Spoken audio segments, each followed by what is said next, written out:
السلام عليكم ورحمة الله وبركاته. في ناس تواصلوا معي في الخاص وقالوا يا بدر مالك ما تتضامن مع سمية العاصي.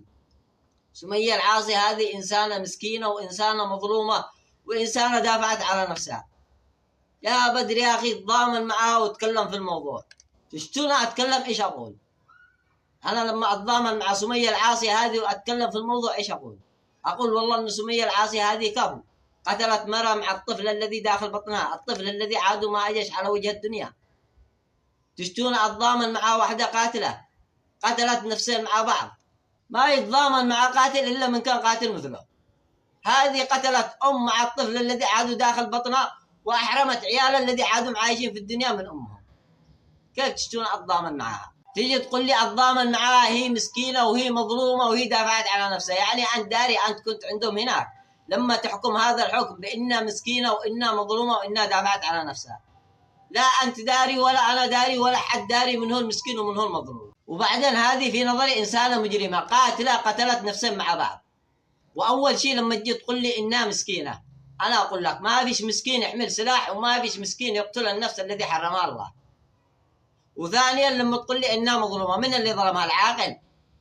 العاقل ظلمها وتحرش بها، تروح إدارة الأمن، تروح إدارة الأمن تقدم فيه شكوى، وإذا ما أنصفاش إدارة الأمن وقفوا هذا العاقل عند حده، هذاك الوقت من حقها أنها تعقره، مش تقتله، تعقره، تقابله ثنتين طلقات في رجله تخليه يمشي عمره كامل على عكاز. وثالثا أنت قلت إن سمية العاصي هذه دافعت على نفسها. شوف أنا أقول لك من حقها أن تدافع على نفسها، والدفاع على النفس واجب، بس مش بهذه الطريقة. تقتل المرأة مع الطفل الذي داخل بطنها، الطفل الذي عادوا ما أجش على وجه الحياة.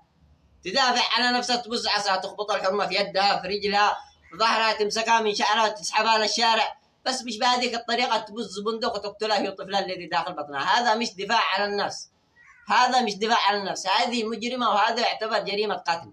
وقد قال الله ولكم في القصاص حياة يا أولي الألباب، يعني القاتل يقتل. وبعدين يا جماعة الخير خلوكم واقعيين، خلوكم واقعيين وخلوكم مع الحق. وإذا في كلامي غلط راجعونا، إذا في كلامي غلط راجعونا وانصحونا. أنا أتقبل النصيحة من الصغير قبل الكبير.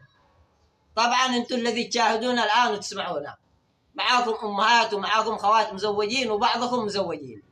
أنا بسألك سؤال، أنت الآن الذي تشاهدنا والذي تسمعنا، أنا بسألك سؤال، كيف تشوف أمك ولا كريمك ولا زوجتك عندما تكون حامل؟ كيف تشوفها؟ تدور مشاكل وتدور مضربات، ولا مراعية لليوم الذي فيه تولد وتشوف طفلة في يدها؟ أنا أقول لك على ما أشوف أنا المرأة الحامل تحصلها تخاف على الطفل الذي داخل بطنها أكثر مما تخاف على نفسها، وتجلس تجهز له حاجاته، عادة في الشهر الأول حامل، أو عادة في الشهر الأول ولا في الشهر الثاني، تشتري له الحندول، تشتري له الحفاظ، تشتري له المناشف، تشتري له الملابس، تجهز له حاجاته منه إلى، وعادة في الشهر الثاني، علشان لما تولد يكون حاجاته كلها جاهز، وتجلس مراعية ومشتاقة لليوم الذي تولد فيه علشان تشوف طفلها في يدها وتعتني به وتربيه.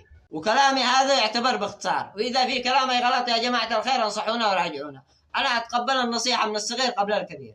إذا في كلامي غلط انصحونا وراجعونا. وتحياتي وأشواقي لكم، والسلام عليكم ورحمة الله وبركاته.